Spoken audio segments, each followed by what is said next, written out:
Dale. Listo, entonces, gracias doctor por conectarse. El día de hoy vamos a revisar el tema de patología mamaria maligna. Mi compañera Camila Ayala y yo, Aura Arad, ambas somos estudiantes de 10º semestre y miembros del grupo de interés en ginecología y obstetricia. Entonces, el día de hoy nos acompaña el doctor Julián Camargo y el doctor Jairo Rubiano, ambos mastólogos de la Universidad del Rosario. Entonces, gracias doctor por estar acá a acompañarnos en la charla. Un gusto. Listo, entonces vamos a comenzar. Doctor, pues en cualquier momento, si usted quiere hacer algún comentario, pues al final de las diapositivas puede hacerlo o en el momento en el que desee. Entonces, bueno, las referencias principales que usamos fueron el Manual para Detección Temprana del Cáncer de Mama, las guías del NCCN y un artículo del ESMO, pues que encontramos recién. En cuanto al índice, vamos a hablar pues en la introducción acerca de, luego vamos a hablar sobre las generalidades del cáncer de mama en cuanto a su epidemiología y los factores de riesgo asociados, la fisiopatología, un poco de genética y la epigenética relacionada, el algoritmo diagnóstico en donde hablaremos de la historia clínica, las imágenes necesarias, las indicaciones de biopsia.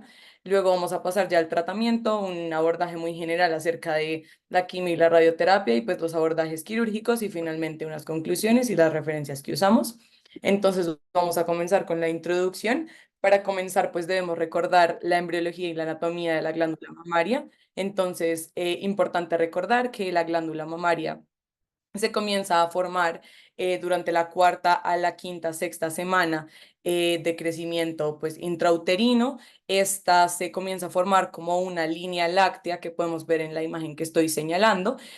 Son dos líneas bilaterales que se extienden más o menos desde la línea axilar anterior hasta la ingle y en estas líneas se van a comenzar a formar las primeras crestas mamarias que son estos este ectodermo engrosado que posteriormente va a profundizar en el mesodermo y que pues posteriormente durante la pubertad en las mujeres, gracias a la elevación de los estrógenos y de la progesterona, pues va a poder proliferar y pues comenzar a formar los ductos y pues digamos la glándula mamaria como la conocemos. Estas crestas mamarias y este desarrollo se genera de igual manera en ambos sexos y cuando pues el bebé nace, el pezón digamos que se vierte y sale digamos que del nivel basal de la piel y este va a ser pues digamos que el crecimiento tanto en hombres como mujeres, como bien dije, luego durante la maduración sexual, el efecto de los estrógenos y de las hormonas sexuales van a hacer que estos conductos y estos lóbulos proliferen y pues se forme ya la glándula como tal y el sistema, pues digamos que ducto alveolar. Y digamos que la glándula mamaria va a tener diferentes cambios a lo largo de la vida, comenzando con el desarrollo sexual, continuando con cuando la mujer está en embarazo, en donde vamos a tener otras hormonas relacionadas, como van a ser la prolactina y la oxitocina, luego durante la lactancia y digamos que finalmente en la etapa de la menopausia, en donde vamos a tener una involución de esta glándula mamaria debido pues a la caída de los estrógenos y de otros factores de crecimiento. Importante recordar que esta glándula se considera como una glándula sudorípara modificada. Acá en esta imagen podemos observar, digamos que su configuración básica. Entonces podemos observar digamos que el complejo areola-pezón, en donde están llegando los ductos y estos ductos cómo se ramifican y cómo se dividen en los diferentes lóbulos. Recordar que vamos a tener en cada glándula mamaria de entre 15 a 20 lóbulos, en donde vamos a encontrar lobulillos por dentro, en donde vamos a tener alvéolos, los cuales van a ser los responsables de generar la leche durante el proceso de lactancia. Esos alvéolos están cubiertos por células luminales, que son células epiteliales, las cuales van a responder a pues, la prolactina y van a estar recubiertos por una lámina de células mioepiteliales, las cuales van a responder a la oxitocina, que va a ser esta hormona la encargada, digamos que de favorecer ese proceso de movilización de la leche desde los alvéolos hasta los conductos y pues finalmente a su secreción por el complejo areola-pezón. En esta siguiente imagen podemos ver las relaciones anatómicas, entonces la glándula mamaria se extiende más o menos desde la segunda costilla hasta la sexta costilla, y ahí pues vamos a tener los nervios relacionados, los nervios torácicos, vamos a tener su suspensión por medio de los ligamentos de Cooper, que se van a unir al pectoral, a la fascia del pectoral, y nos van pues a ejercer esa función de sostén, al igual que la fascia superficial que se encuentra anterior a esta. Adicionalmente, pues acá también podemos ver otra vez los conductos, los lóbulos y los lobulillos, y el tejido graso asociado a la glándula mamaria, que también va a tener pues gran impacto en el desarrollo de la patología. Acá podemos pues ver básicamente su irrigación. Entonces su irrigación va a estar dada principalmente por la arteria torácica interna y por la torácica lateral, al igual que por algunas perforantes que van a salir de las arterias intercostales. Y pues digamos que los vasos venosos van a ser respectivos, como lo podemos ver en la imagen. Algo muy importante, pues, que debemos recordar de la anatomía antes de hablar del cáncer de mama es el drenaje linfático de la glándula mamaria, ya que pues van a ser estos los ganglios los que van a favorecer la metástasis hacia ya sea la glándula mamaria bilateral, órganos como pulmón, vísceras e incluso cerebro. Entonces, en cuanto al drenaje linfático, tenemos los ganglios axilares, los ganglios parasternales o intratorácicos, y los interpectorales o también los ganglios de Rotter, que son muy importantes porque digamos que van a ser los relacionados en cuanto a la metástasis a la mama contralateral. En cuanto a los ganglios axilares, vamos a tener 5 grupos diferentes que pues podemos ver señalados en la imagen. Está el grupo subescapular o posterior, el apical, el central, el braquial o lateral y el pectoral o anterior, todos los cuales van a drenar, digamos, por el tronco subclavio que podemos ver en la imagen también. En cuanto a las generalidades, entonces ya hablando sobre el cáncer de mama como tal, la epidemiología global del cáncer de mama en estos datos de la OMS que encontré, que son los más recientes del 2022, encontramos que el cáncer de mama es el segundo cáncer en incidencia mayor en el mundo, con un porcentaje de 11,6%, y en cuanto a la mortalidad es el cuarto en el mundo con un porcentaje de 6,9%. Ya hablando sobre Colombia, digamos que el cáncer de mama en ambos sexos va a ser el cáncer más prevalente, con una incidencia del 14,5%, y se dice que en el 2022 hubo más o menos 9.716 casos nuevos, y durante el 2023 hubo 107.181 casos prevalentes. El 91% de estos cánceres de mama diagnosticados fueron invasores, y la mayoría fueron diagnosticados en el estadio 2.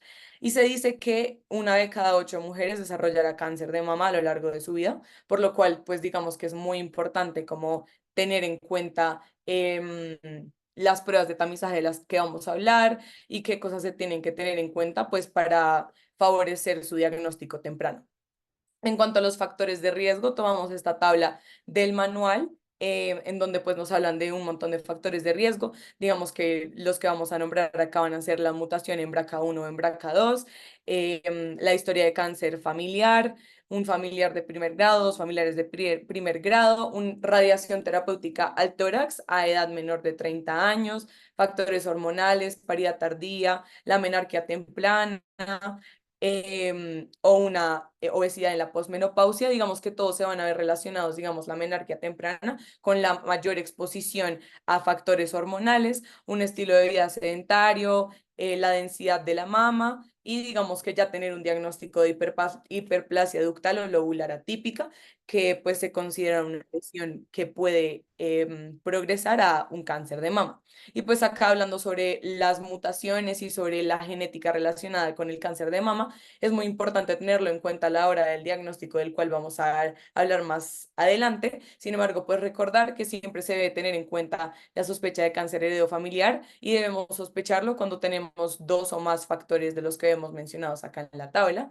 Y pues importante también recordar, relacionándolo también con la epidemiología, que pues, la glándula mamaria la vamos a dividir en 4 cuadrantes, y en la mayoría de los cánceres de mama van a ser diagnosticados en el cuadrante superior externo, seguido por el cuadrante superior interno, luego por el cuadrante inferior externo y finalmente pues el cuadrante inferior interno. En cuanto a la fisiopatología, entonces debemos recordar pues la fisiopatología de todos los cánceres. Vamos a tener una proliferación anormal de células, en este caso luminales, y digamos que acá hay que hablar un poco sobre la teoría de doble golpe, en la que se habla de que para que se desarrolle un cáncer en la glándula mamaria debe haber una mutación en los dos alelos, y digamos que estas mutaciones se pueden generar ya sea por genética hereditaria o ya sea por factores externos como la radiación, ya vimos, o por la obesidad o por la menarquia temprana, etcétera, entre otros factores, la nuliparidad. Digamos que si hay dos factores externos que causan la mutación de estos dos alelos, pues se cumpliría la teoría del doble golpe, lo cual favorecería estos hallmarks que conocemos del cáncer generalmente y que pues favorecerían a que estas células se convirtieran en células tumorales y comenzaran pues a proliferar de manera desmedida. En la imagen de acá pues podemos ver los tipos de cambios en la proliferación celular, la hiperplasia atípica o ya el carcinoma in situ o el carcinoma invasivo. Eh, Generalmente, o bueno, en su mayoría, los carcinomas van a ser entre el 85 y el 90% del epitelio ductal y generalmente van a ser invasivos, seguidos por el epitelio lobular, que entre un 10 y al 15% van a ser invasivos, y tenemos otras variantes del epitelio ductal que vamos a considerar como mucinoso, adenoide o tubular, pero pues estos cánceres van a representar menos del 2% de los diagnosticados en la patología. Y acá en esta imagen podemos observar, digamos que el crecimiento o la progresión de los cánceres de los que estábamos hablando y su relación con los diferentes epitelios. Entonces, como veníamos hablando, el carcinoma ductal in situ pues se va a generar en las células luminales que recubren los ductos, y digamos que ya un cáncer se considera invasivo cuando en la patología, en el microscopio, los patólogos nos reportan o pues ven que se perdió la barrera de células mioepiteliales, que como recuerdan eran esas células aplanaditas que cubrían las células luminales que respondían a, a estas señales de la prolactina, de la prolactina para la secreción de leche. Entonces, cuando se pierde la barrera de células mioepiteliales es cuando podemos hablar de un carcinoma invasivo. Listo, entonces, ahora siguiendo con el algoritmo diagnóstico, básicamente todo esto lo tomamos del manual de detección temprana de cáncer de mama. Entonces, vamos a empezar con una buena historia clínica. Importante, el motivo de consulta puede venir dividido ya sea en la sintomatología de la paciente o en hallazgos que ella tuvo en su autoexamen. Entonces, en cuanto a los síntomas, puede presentarse mastalgia. Importante que se dice que entre un 50 al 70% de todas las mujeres han presentado mastalgia en alguna etapa de su vida y que menos del 5% de estos casos de mastalgia se han relacionado con cáncer de mama. Entonces es importante que sepamos que puede ocurrir, pero no es tan frecuente. Ya los demás síntomas son mucho más inespecíficos, vendría siendo la pérdida de peso involuntaria, la astenia, la anorexia, entre otros. Ya el otro tipo de motivos de consulta que vamos a tener son los relacionados al autoexamen. Entonces ya es cuando la paciente llega refiriendo que pues durante ese autoexamen percibe que palpa una masa o percibe algún cambio cutáneo, algún cambio en el pezón, que ya los vamos a ver más adelante, o también linfadenopatías que pues lo mismo se van a palpar durante el autoexamen. Asimismo, es muy importante tener en cuenta los antecedentes, como ya mencionó Camila, van a estar muy relacionados como factores de riesgo. Entonces, los patológicos, entonces, por ejemplo, si la paciente tiene historia de haber tenido cáncer de ovario, pues podemos pensar que de pronto pueda llegar a tener una mutación en los genes BRCA1 o 2. En cuanto a los antecedentes farmacológicos, puede que haya tenido radioterapia, como ya mencionó, en la zona del pecho, también una terapia combinada de reemplazo hormonal.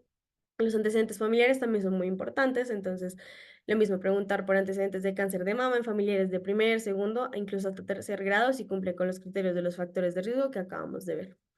Importante hablar del autoexamen, que a pesar de que es una prueba de tamización, esta no disminuye la mortalidad relacionada al cáncer de mama. Sin embargo, es más como una herramienta de autoconocimiento que va a permitir que las pacientes estén más familiarizadas con el aspecto y la textura de sus propias mamas y que en el momento en que perciban un cambio, pues ellas consulten de forma temprana.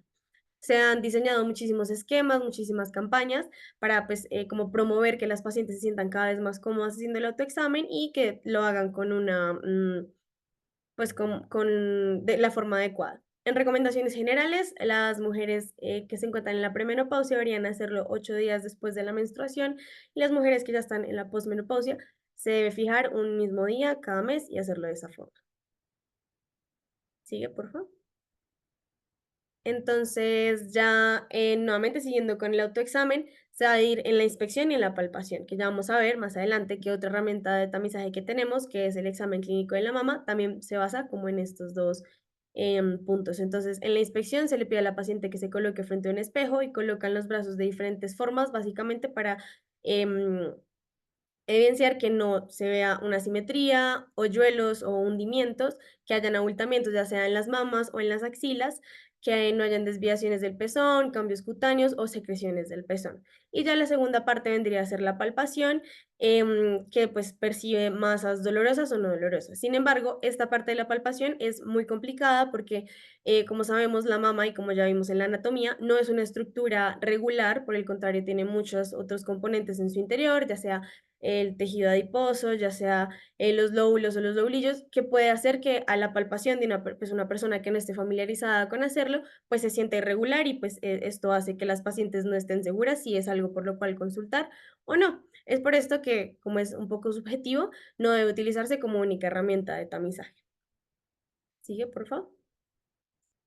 Ya en cuanto a la otra herramienta de tamizaje que vamos a utilizar nosotros como médicos, es el examen clínico de la mama, que básicamente consiste en lo mismo en inspección y palpación, pero la diferencia es que este va a ser realizado por un médico capacitado. Entonces tiene una sensibilidad del 54% y una especificidad del 94%, y a la inspección se va a buscar prácticamente lo que ya les mencioné: una simetría, inversiones del pezón, cambios cutáneos, retracciones en la piel o en el complejo de la areola y del pezón, entre otros. Y la palpación, básicamente, vamos a hacer una palpación superficial, una media, una profunda. La superficial para buscar masas más adyacentes pues, a la piel, y la profunda, masas que estén más adyacentes ya al pectoral mayor.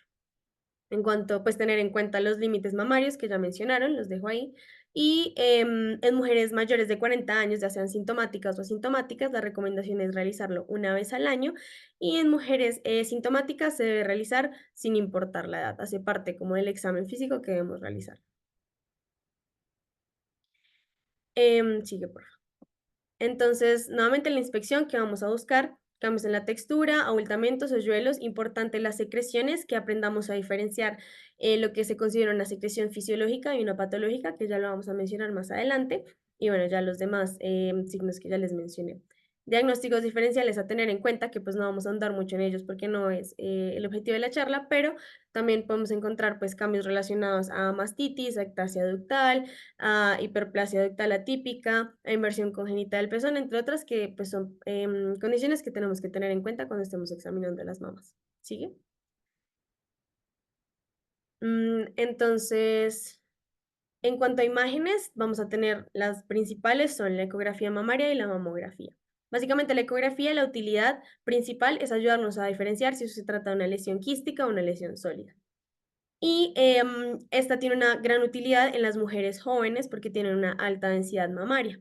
La mamografía no se debería utilizar en pacientes menores de 35 años, es decir, pacientes jóvenes, porque la alta densidad mamaria hace que su sensibilidad sea pues muy baja. Entonces la ecografía nos va a ayudar a esto, y aquí les dejo las indicaciones: básicamente una masa palpable en cualquier edad, que hayan nódulos vistos en una mamografía para definir lo que ya les mencioné, si son sólidos o quísticos. Si encontramos asimetría focal, si hay nodularidad, perdón, asimétrica identificada en el examen clínico de la mama que acabamos de realizar, ya para seguimiento de lesiones benignas y en otras condiciones. La mamografía, pues básicamente consiste en una radiografía de las glándulas mamarias, y existen dos proyecciones como que se hacen usualmente, que es la craneocaudal y la oblicua. Entonces, importante diferenciar entre una mamografía diagnóstica y una mamografía de tamizaje. Entonces, la de tamizaje es en pacientes asintomáticas. asintomáticas, perdón. Y la recomendación en nuestro país es que se haga cada 2 años entre las edades de 50 a 69 años, perdón. Y después de los 69 años se tiene que evaluar si la paciente tiene una expectativa de vida mayor a 10 años, se continúa el mismo esquema que veníamos manejando. Y ya la mamografía diagnóstica, básicamente, si tenemos una paciente mayor de 35 años con hallazgos positivos en el examen clínico de la mama, entonces que palpamos una masa, que hay cambios cutáneos, bueno, cualquiera de los que ya mencioné, entonces está indicada la mamografía diagnóstica. Y básicamente las indicaciones vendrían siendo un poco similares a las de la ecografía, con la salvedad de que en esta no diferenciaríamos entre quístico y sólido. Dale, por favor.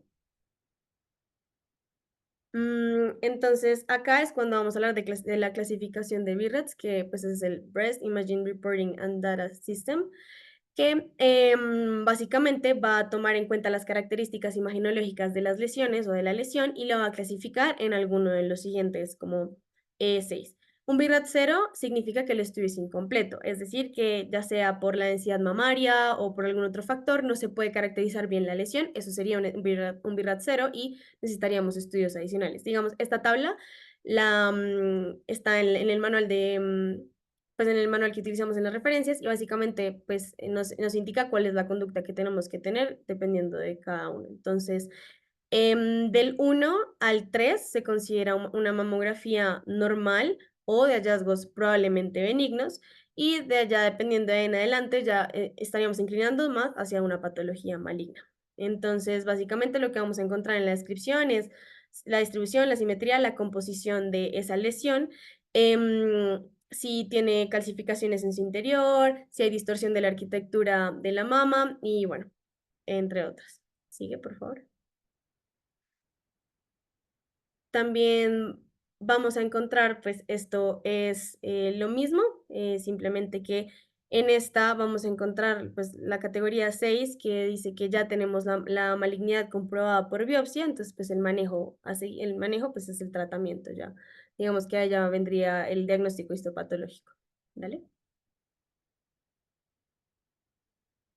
Entonces, en imágenes adicionales también se menciona la resonancia magnética de mama, sin embargo, esta tiene pues unas indicaciones un poco más específicas y es, por ejemplo, en tamizaje en casos de alto riesgo, entonces cuando ya tenemos un diagnóstico de una mutación de BRCA1 y 2, cuando hay una masa palpable en mamografía que sea BIRAT 0, como ya les comenté, esto no significa que sea benigna, sino que los estudios son incompletos o que no se pudo caracterizar bien la lesión, entonces por eso pediríamos esta adicional.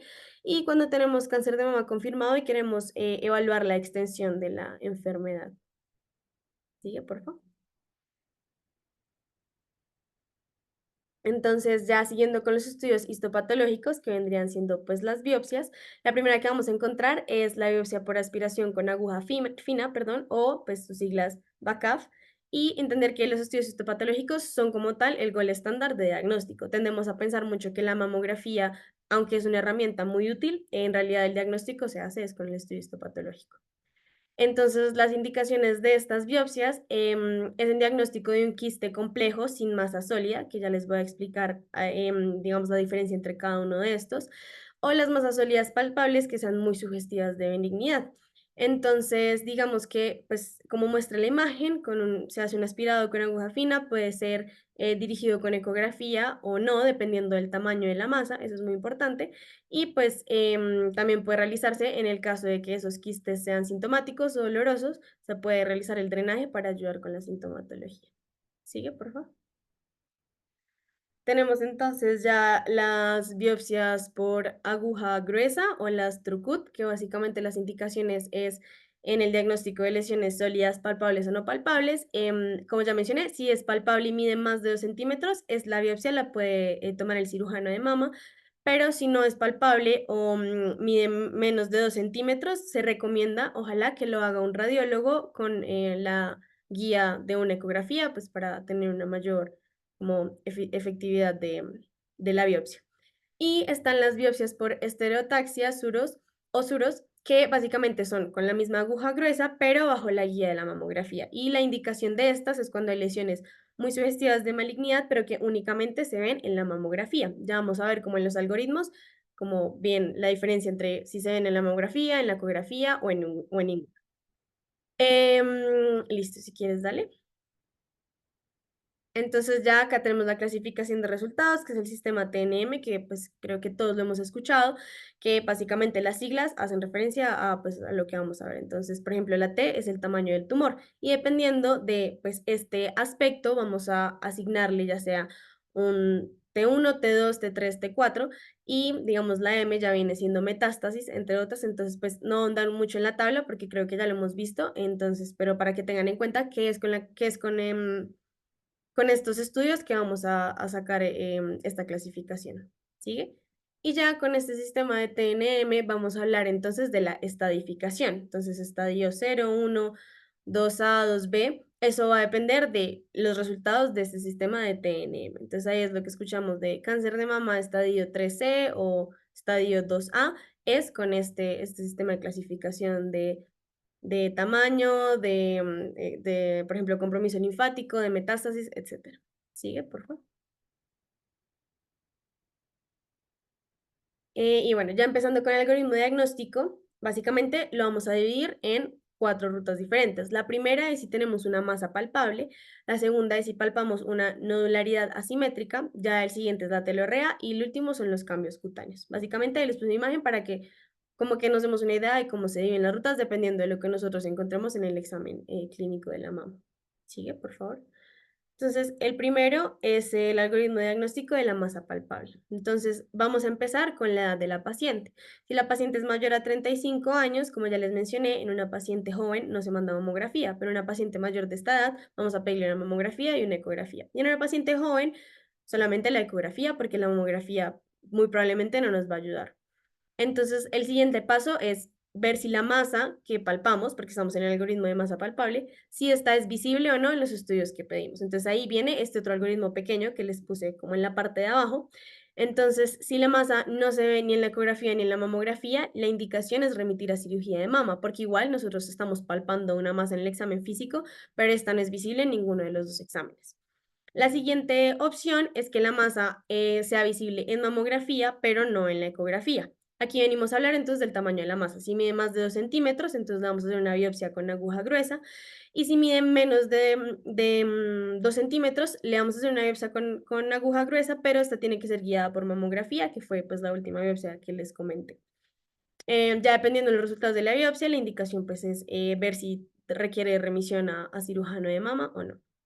Y ya si la masa es vista en la ecografía, volvemos al algoritmo grande que tenemos pues en la parte a su mano derecha.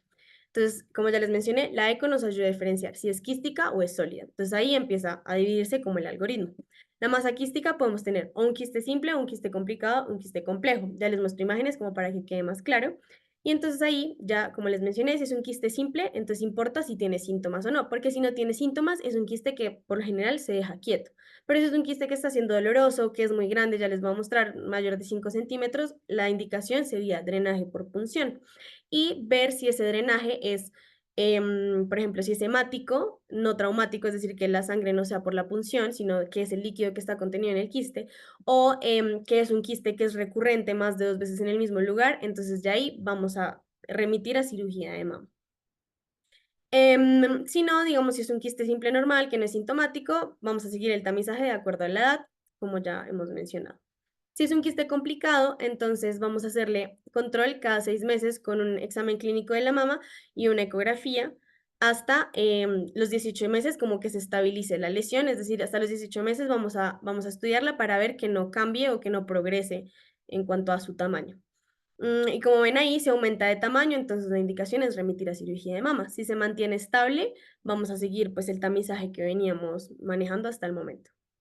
Y por último, el quiste complejo, perdón, vamos a ver si tiene un componente sólido en su interior. Si sí lo tiene, entonces la indicación es una biopsia por aguja gruesa de ese componente sólido, pero si no tiene componente sólido, vamos a hacer es una biopsia con aguja fina de lo demás, es decir, si tiene septos gruesos o paredes gruesas, se haría la biopsia por aguja fina. Y ya por último, entonces vamos al otro lado, que es una masa sólida. Entonces ahí ya venimos a clasificar si es BIRATS 2-3, que digamos nos haría pensar más en una patología benigna, o si es 4-5.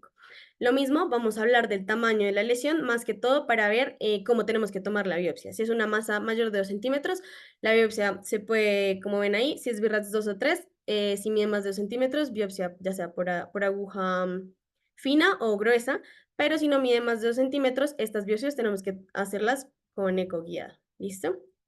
Sigue, por favor. Entonces, ya para que quede un poco más claro la diferencia entre las masas quísticas, entonces los quistes simples, básicamente son espacios que se originan en la unidad ducto-lobulillar y terminal, perdón, y estos van a pues, contener líquido. Pueden ser bilaterales y múltiples y los encontramos, estos tres se pueden encontrar en mujeres mayores de 30 años por lo general. Y es lo que en la ecografía van a reportar como una masa anecoica, redondeada, con reforzamiento sónico posterior, y eso es lo que vamos a clasificar como un BIRATS 2. Importante lo que les mencioné, las indicaciones de drenar por punción son que sean sintomáticos o que sean lo que llaman macroquistes, es decir, que miden más de 5 centímetros. Y como ya les dije, si es recurrente o si el líquido que se drenó tiene características sospechosas, los vamos a remitir. El siguiente es el quiste complicado, que van a ser como una imagen con características de quistes simples, pero además tiene septos delgados o como ecos finos que están flotando en el interior de esa imagen anecoica. Entonces, eso es lo que se clasifica como un BIRATS 3 y pues como ya vimos en el algoritmo, la conducta es control con eco y examen clínico cada 6 meses hasta las 18 meses. Y ya por último, los quistes complejos van a ser imágenes anecoicas, pero se asocian ya sea con masas sólidas en su interior, o pues contenido sólido, o septos gruesos o paredes gruesas. Entonces, más o menos como se puede ver en la imagen. Eso es lo que clasifican como un BIRATS 4 y ahí, como les dije, la conducta es, si tiene masa sólida con una biopsia de aguja gruesa, tomar la biopsia de esa masa sólida, pero si no tiene masa sólida y por el contrario solo tiene septos gruesos o paredes gruesas, la biopsia es por aguja fina. ¿Listo? Y ya dependiendo del resultado, pues remitimos, perdón, ya ahí se remite a cirugía de mama. Sigue, por favor. Entonces, ya en cuanto a las masas sólidas, pues básicamente, como ya les mencioné, 2 a 3 se sospecha más benigna, 4 a 5 más maligna. Y un tumor frecuente en las mujeres jóvenes o ya adultas son los fibroadenomas, que básicamente son tumores que tienen tanto componente estromal y epitelial. Los fibroadenomas simples no están relacionados con el cáncer de mama, pero los complejos sí se asocian con un mayor riesgo. Entonces, básicamente van a tener ciertos criterios de resección. Si es complejo, se reseca. Si es sintomático, lo mismo. Si es grande, mayor de 5 centímetros. Y si tenemos biopsia con resultado, pues con atipia. Sigue, por favor. Entonces, ya el siguiente algoritmo es el de nodularidad asimétrica, que básicamente lo mismo, vamos a empezar por la edad de la paciente, si tiene más o menos de 35 años. Si tiene menos de 35 años, eco, si tiene más, eco y mamografía. Y ahí nos vamos a basar en el resultado de BIRATS. Si pueden ver, ya ahí en esa parte del algoritmo, básicamente no hay mucha diferencia. Si tenemos un resultado anormal, entonces vamos a pasar al flujograma que acabamos de ver de masa palpable, pero si el resultado es normal, entonces, es decir, el resultado imaginológico es normal, vamos a empezar ya a mirar nuestra historia clínica. Entonces, si es un cuadro sugestivo de malignidad, si es una paciente con síntomas, con antecedentes, con factores de riesgo, pues vamos de pronto a sospechar más que sea de una lesión maligna y si es así, entonces vamos a remitir a cirugía de mama. Si no, entonces vamos a seguir el control con el examen físico, si es una mujer joven con eco y si es una mujer mayor de 35 años con mamografía y control a los 6 meses. Básicamente esa es como la indicación. Em, y sí, sigue, por favor. Entonces, básicamente el siguiente es el algoritmo diagnóstico de telorrea. La telorrea se define como la salida de secreción líquida a través de los pezones o pues el pezón y se clasifica entre fisiológica y patológica. La fisiológica, digamos, obviamente la que únicamente se presenta con la compresión externa del pezón y estas suelen tener más un color blanquecino, amarillento, verdoso o café. Son como las que se han considerado y las que se ha visto que pueden llegar a ser fisiológicas. Por el otro lado, las patológicas son las que se presentan fuera del periodo de lactancia, las que se presentan de forma espontánea, es decir, sin necesidad de que se comprima de forma externa el pezón, ya tenemos la secreción de líquido y que sean persistentes. Ya, entonces, en cuanto a la característica, puede ser serosa, hialina, sanguinolenta, perdón, o serohemática. Entonces, importante que ese tipo de secreción se asocia, digamos, en un alto porcentaje a los tumores papilares, que pueden ir desde una patología benigna hasta una maligna, y es por eso que acá el algoritmo, si pueden ver la última parte que menciona telorrea sanguinolenta, serosa violina, sí o sí siempre se tiene que remitir a cirugía de mama, porque pues por la alta asociación que se ha visto. Ya en cuanto a la telorrea blanquecina, como ya les mencioné, ver si es fisiológica o no. Perdón, si es fisiológica o no. Entonces, para ver eso, si es espontánea. Si es espontánea, vamos a solicitar primero pruebas que nos permitan ver si es una patología endocrina. Entonces, la recomendación es solicitar un TSH y un pool de prolactina.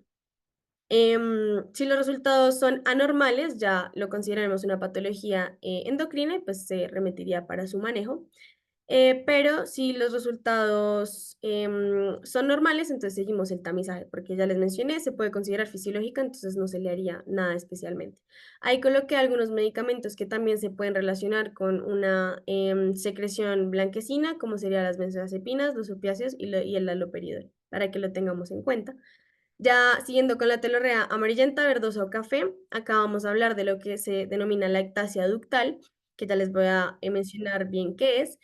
Y básicamente aquí tenemos que ver lo mismo, si la secreción es espontánea o si hay complicaciones, porque la lactasia ductal se puede asociar a fístula, a mastitis y a abscesos. Entonces, si tiene alguna de estas complicaciones, vamos a remitir. Sigue, por favor. Entonces, en cuanto a qué es la ectasia ductal, básicamente es una patología benigna que consiste en la dilatación de los ductos terminales y pues la salida como de secreción por el pezón. Hay diversos mecanismos, se cree que puede ser por un efecto hormonal, por una obstrucción de los ductos por las células escamosas, por una inflamación ya sea de origen infeccioso o autoinmune o por un bloqueo linfático que no permite como el drenaje adecuado. Entonces ya mencioné las complicaciones, absceso, fístula y mastitis. Entonces cuando tenemos alguno de estos tres, sí o sí vamos a remitir. Entonces, básicamente ese sería como el algoritmo de telorrea. Sigue, por favor. Y ya por último, el algoritmo de cambios cutáneos. Entonces mencionan cuatro cambios cutáneos como principales. El primero es el eczema, que sobre todo suele presentarse en el complejo areola-pezón y por lo general se asocian a procesos dermatológicos. Sin embargo, pues es importante que igual hagamos un adecuado examen clínico. Se ve más o menos como en la imagen. También pueden ocurrir la infección local, que pues ya sabemos, eritema, calor localizado y dolor ya sea en toda la glándula mamaria o pues localizado en una sola parte. Puede presentarse como una celulitis o como un absceso. Tenemos la ulceración, que es la pérdida de solución de continuidad de la piel y puede presentarse en conjunto con retracción de la piel o retracción del complejo areola-pezón. Y por último, la piel de naranja, que básicamente es importante tener en cuenta que el edema, que lo vamos a ver de esta forma, es como tal un signo clínico muy sugestivo del cáncer de mama. Entonces es importante como que cuando lo veamos sepamos que debemos sospechar malignidad, aunque como ya les mencioné, el examen físico no va a ser como la prueba diagnóstica, es importante pues que estemos alerta. Y el algoritmo básicamente se divide entre si es eczema o infección local, entonces se le da tratamiento con corticoide tópico o sistémico o antibióticos, se hace control en más o menos 15 días y básicamente ese es como el manejo inicial. Pero por el otro lado, si tenemos edema o lo que llaman ahí piel de naranja o ulceración, entonces mirar la edad de la paciente.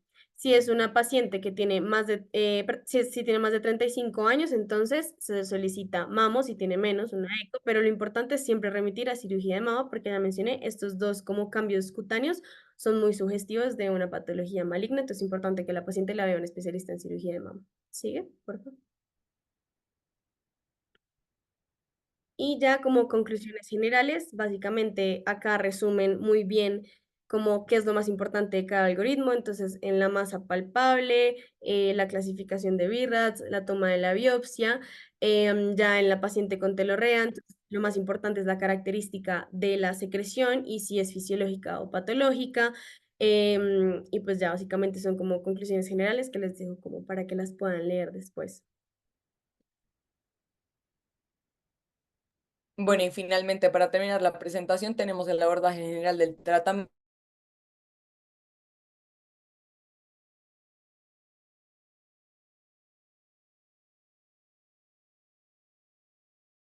posterior a que, pues digamos que nos dan el resultado ya sea de carcinoma ductal infiltrante, carcinoma lobulillar infiltrante, carcinoma mucinoso, etcétera, entre otros, ya que estos subtipos moleculares son los que nos van a guiar la respuesta a la terapia y pues finalmente cuál va a ser el tratamiento que le vamos a dar. Entonces tenemos 4 clasificaciones: el luminal A, el luminal B, el HER2 enriquecido o el triple negativo. Importante pues acá que en el luminal A vamos a tener receptores de estrógenos y progestágenos positivos con un HER2 negativo y un Ki-67 bajo. El Ki-67 nos habla como de la capacidad de proliferación de las células, entonces pues también es importante tenerlo en cuenta. El luminal B, el cual podemos tener un HER2 negativo positivo, en donde los receptores de estrógenos generalmente son positivos y los de progestágenos pueden ser o negativos o positivos, y el Ki-67 generalmente es alto. Mientras que en el HER2 enriquecido vamos a tener tanto estrógenos como progestágenos negativos y un Ki-67 alto, y en el triple negativo, como bien lo dice su nombre, pues digamos que no vamos a tener ninguno de los tres, ni estrógenos ni progestágenos, ni HER2 positivo, y vamos a tener un Ki-67 alto. El triple negativo, pues digamos que nos pone una traba en el tratamiento, ya que no se va a beneficiar de un tratamiento endocrino, como sí podemos ver que los otros tripos sí se benefician, y el HER2 enriquecido por su parte, por una terapia dirigida que, como ya conocemos, el anticuerpo monoclonal trastuzumab, que nos va a bloquear los receptores de esta hormona. Entonces, ¿cuáles van a ser las opciones de tratamiento? La quimioterapia, la radioterapia y la decisión quirúrgica, las cuales os vamos a dividir como en tratamiento local, en donde está la cirugía y la radiación al pecho, y la sistémica, que es el tratamiento hormonal o el endocrino, la quimioterapia como tal con agentes quimioterapéuticos, y la terapia dirigida como el trastuzumab que ya nombré. Es importante también recordar que se puede dar, digamos que en diferentes fases, esta radioterapia o esta quimioterapia, ya sea antes o después de la cirugía. Entonces, la neoadyuvancia es aquella terapia que se da a las pacientes o los pacientes a los que queremos disminuir el tamaño del tumor antes de la cirugía, para, pues, no sé, tener en cuenta o tomar como una posibilidad de quirúrgica la cirugía de seno conservadora, y pues digamos que para evaluar la respuesta a terapia para el tratamiento posterior. La cirugía, como ya lo dije, pues tenemos la cirugía de conservadora o la mastectomía, ya sea simple o radical, y en cuanto a la adyuvancia, pues ya es el tratamiento que se le va a dar a la paciente posterior al tratamiento quirúrgico que le demos, y esta va a ser ya sea quimio o radioterapia o ambas combinadas, como ya vamos a ver en las siguientes diapositivas. Entonces acá también hay que tener en cuenta los estadios que nos da el TNM, el que nos habló ahora hace unas diapositivas. Entonces es importante recordar que digamos que en el estadio 3 ya vamos a tener un tumor de más de 5 centímetros que pues tiene presencia en ganglios linfáticos axilares, y pues digamos que acá ya pasaríamos a hablar del vaciamiento ganglionar asociado pues a la cirugía como tal de la glándula mamaria. En cuanto a la cirugía, ¿cuáles son pues los datos que debemos tener en cuenta? El tipo de cirugía, como ya dije, la cirugía conservadora, la que más pues se realiza es la cuadrantectomía, y pues ya la mastectomía, ya sea radical o conservadora, que es radical, perdón, o simple, que se recomienda para los estadios 3 y 4. Es importante pues recordar que pues el hecho de que la mastectomía o la cirugía pues sea en la glándula mamaria, que es un tejido muy, pues digamos que especial, no solamente como por sus características anatómicas, como ya vimos, sino también porque da un rasgo específico femenino, pues para la persona. Es importante que digamos que la cicatriz que le dejemos a la paciente también sea, pues en parte estética, ya que pues, o sea, digamos en la mastectomía simple o radical, vamos a erradicar por completamente su glándula mamaria, y pues no sería ameno que la paciente quedara con una incisión pues no estética. Entonces, en cuanto a las incisiones, vamos a tener diferentes tipos de incisiones, ya sea radial, oblicua, transversa o semicircular. Y digamos que pues el cirujano de seno determinará cuál de estas se beneficia más la paciente. Vamos a tener en cuenta también, ya sea para hacer una cirugía conservadora o una mastectomía, la multifocalidad o la multicentralidad, es decir, cuando tenemos diferentes tumores o diferentes, sí, como tejidos con atipia en diferentes partes del seno o en diferentes partes del cuadrante, la relación del tamaño mama-tumor y digamos que el ganglio centinela que debemos sacar durante la cirugía o el vaciamiento ganglionar si este está indicado de acuerdo con el estadio del cáncer que tenga la paciente. Acá les dejo una tabla como que habla de las contraindicaciones absolutas y relativas para una cirugía conservadora de la mama. Y digamos que pues una contraindicación absoluta va a ser una radioterapia previa sobre la mama o digamos que microcalcificaciones sospechosas o malignas. Mientras que en las relativas ya nos habla más sobre los tamaños, como venía diciendo, pues se debe tener en cuenta la relación mama-tumor, porque digamos pueden ser tumores mayores a 5 centímetros, pero en mamas muy grandes, digamos que la relación mama-tumor pues nos va a ayudar a poder tomar una mejor decisión, ya sea una mastectomía o una cirugía conservadora. Y en cuanto a la terapia sistémica, como bien les venía diciendo, tenemos la terapia hormonal o endocrina, en donde tenemos diferentes clases de medicamentos, los cuales pues finalmente su mecanismo de acción va a ser disminuir el efecto de los estrógenos en el cuerpo, ya sea compitiendo con ellos, inhibiendo su síntesis o inactivando el receptor hormonal, como podemos ver acá, ya sea en el caso del tamoxifeno, que es el que compite, el letrozol o el anastrozol, que van a ser los que inhiben la síntesis, inhibiendo la aromatasa, o el fulvestrant, que en su caso va a inactivar y destruir el receptor de estrógenos. En cuanto a la terapia dirigida, pues está el trastuzumab del cual ya hablamos, que vamos a usar en los pacientes que tengan una inmunistoquímica para un ER2 enriquecido y la quimioterapia en donde debemos tener en cuenta agentes como los agentes alquilantes, las antraciclinas, los antimetabolitos y los taxanos, pues no nos vamos a meter mucho en cuáles van a ser los tipos específicos de quimioterapia que se debe dar, pero pues importante como conocer cuáles son los medicamentos que se le puede dar a las pacientes y saber también que generalmente esos medicamentos no se dan solos, sino que se dan en una terapia combinada y pues en unos ciclos que generalmente van a ser más de 6. En cuanto, pues ya para concluir ya el tratamiento y todo lo que veníamos hablando, pues es importante que para evaluar por completo el cáncer de mama debe ser un manejo interdisciplinar que viene pues desde el médico general. Nosotros pues vamos a salir como médicos generales, entonces debemos siempre como realizar el examen clínico de la mama una vez al año y en pacientes que tengan factores de riesgo cada 6 meses para pues digamos que usar esta herramienta que sí es una herramienta de tamizaje y pues remitirlo tempranamente a cirugía de seno. Y siempre pues tener en cuenta que se prefiere tener una cirugía conservadora de la mama en las pacientes en las que ésta se pueda y pues en las que no, pues o sea, recomendarle a la paciente y darle un manejo interdisciplinar, no solamente con el médico cirujano de seno, sino también con un psicólogo, con personas que le ayuden pues a atravesar este proceso que como bien digo, pues o sea, el seno hace parte de el aspecto femenino de la persona o pues en el caso que sea del hombre pues también apoyarlo en su caso porque pues también debemos recordar que los hombres no están pues absueltos de esto, es menor en su porcentaje, pero no lo están y pues recordar en el algoritmo que podemos tener terapias neoadyuvantes, que son las que se nombran acá, y terapias adyuvantes, que son las que se nombran al final, y que pues finalmente el tratamiento del cáncer de seno es algo bastante largo. Las pacientes pueden tener un tratamiento adyuvante con terapia endocrina u hormonal por más de 5 a 10 años y pues es un seguimiento que se debe tener no solamente con el oncólogo, sino también con el cirujano de seno para evaluar, digamos, una recaída o una metástasis que no hayamos diagnosticado a tiempo. Y pues esta era la charla que teníamos preparada para el día de hoy. Muchas gracias por asistir, muchas gracias a los doctores que se conectaron. Gracias, doctor Camargo, gracias, doctora Vivi. No sé si el doctor Rubiano esté por ahí, pero pues no sé si tengan algún comentario, algo que quieran agregar a la charla o si alguien la mano. No sé, doctor, si quiera como complementar la información que...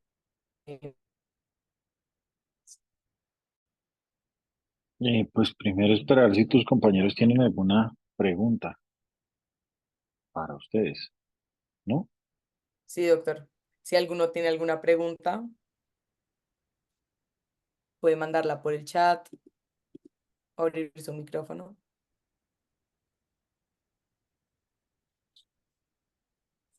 Creo que no.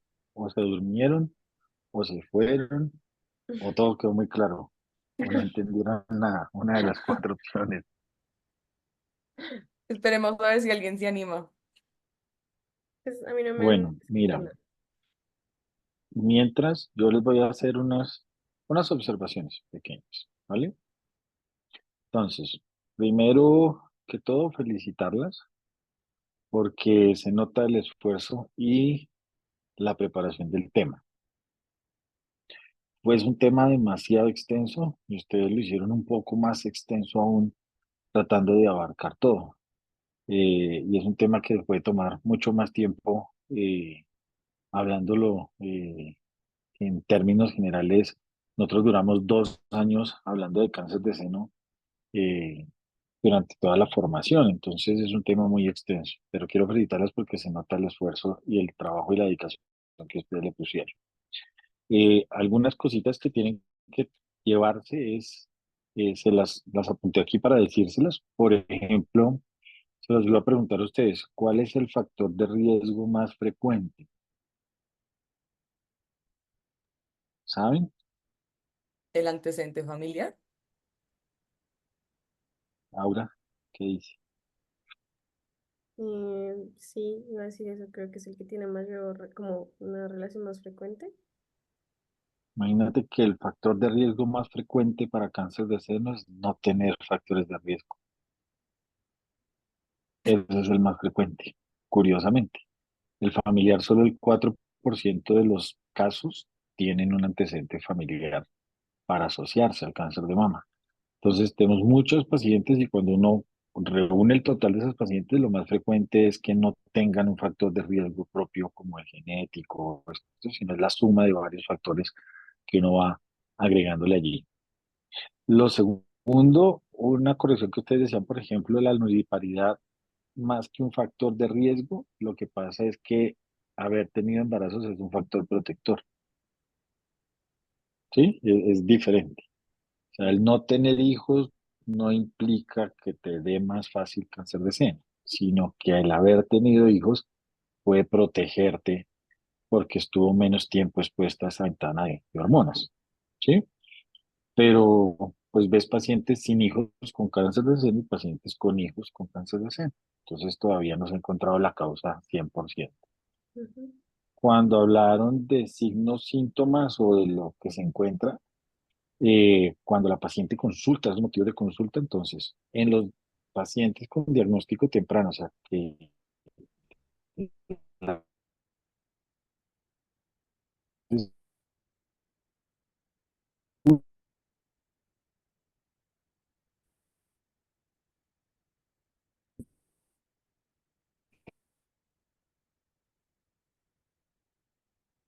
eh,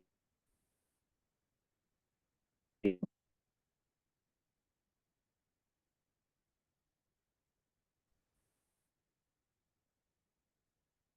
pues para que lo sepan allí.